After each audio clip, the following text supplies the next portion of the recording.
এই পালোয়ানের সাথে পাঞ্জা লড়ে কেউ পারে না। যে এর সাথে পাঞ্জা লড়তে আসে হাত লম্বা হয়ে যায়, নয়তো ফুলে যায়, নয়তো ভেঙে যায়। শুটিয়ে লাল করে দেবো, নোংরামি বার করে দেবো। অ্যান্ড এইখানে একটি খরগোশ চলে আসে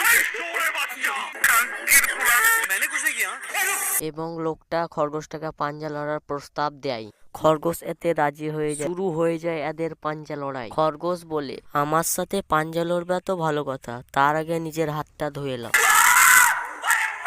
অ্যান্ড আবার যখন পাঞ্জা লড়তে যায়, খরগোশটা হাতে কাতুকুতু দিতে লাগে। এইদিকে লোকটা রেগে গিয়ে নিজের জামাটাই ছিঁড়ে ফেলে।